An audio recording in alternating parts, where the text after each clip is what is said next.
एक आटपाट नगर होतं. तिथे एक शेतकरी होता. त्याच्या शेतात एक नागाचं वारूळ होतं. श्रावण मास आला, नागपंचमीचा दिवस. शेतकरी आपल्या नित्याप्रमाणे नांगर घेऊन शेतात गेला. नांगरता नांगरता काय झालं?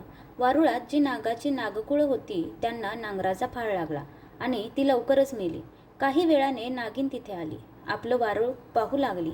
तो तिथे वारूळ नाही आणि पिल्लेही नाहीत म्हणून इकडे तिकडे पळू लागली. तिला रक्ताने भिजलेला नांगराचा फाळ दिसला. तसं तिच्या मनात आलं की या शेतकऱ्याच्या नांगराने माझी पिलं मेली. ह्या शेतकऱ्याचा निर्वंश व्हावा असे तिच्या मनानं घेतलं.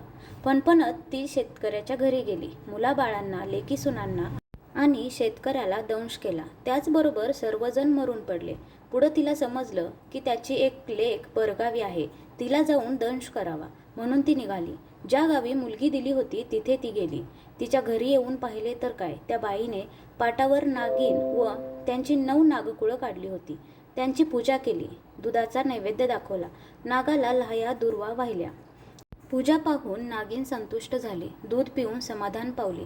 चंदनात आनंदात लोळली. मुलीला म्हणाली, बाई तू कोण आहेस? तुझे आईबाप कुठे आहेत? इतकं म्हटल्यावर तिने डोळे उघडले तर प्रत्यक्ष नागिन समोर पाहून ती घाबरली. नागिन म्हणाली, बाई भिवू नकोस, विचारलेल्या प्रश्नाचं उत्तर दे. तिने सारी हकीकत सांगितली. ते ऐकून नागिनीला फार वाईट वाटले. ती मनात म्हणाली, ही आपल्याला इतक्या भक्तीने पूजित आहे, आपलं व्रत पाळत आहे आणि आपण हिच्याच बापाचा निर्वंश करण्याचं मनात आणलं. हे काही चांगलं झालं नाही. तिने मुलीला सारी हकीकत सांगितली. तिला फार वाईट वाटलं. मग तिने आई वडील जिवंत होण्याचा उपाय विचारला. नागिनीने तिला अमृत आणून दिले. ती घेऊन त्याच पावली आपल्या माहेरी आली. तिने सर्वांच्या तोंडात अमृत घातलं. सर्व मंडळी जिवंत झाली. सगळ्यांना आनंद झाला. तिने वडिलांना घडलेली हकीकत सांगितली. तेव्हा त्यांनी विचारले, हे व्रत कसं करायचं? मुलीने व्रताचा सारा विधी सांगितला व शेवटी सांगितलं की इतकं काही नाही केलं तरीसुद्धा चालेल, परंतु नागपंचमीच्या दिवशी जमीन खणू नये. तेव्हापासून शेतकरी नागपंचमी पाळू लागला.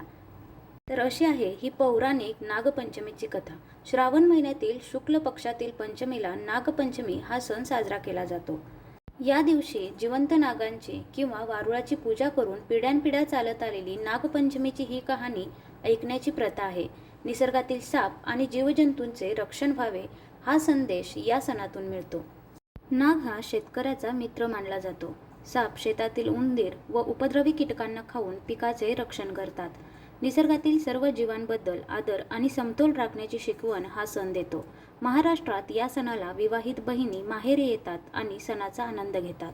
महिला व मुली झाडांना झोके बांधून गाणी गातात व सण साजरा करतात.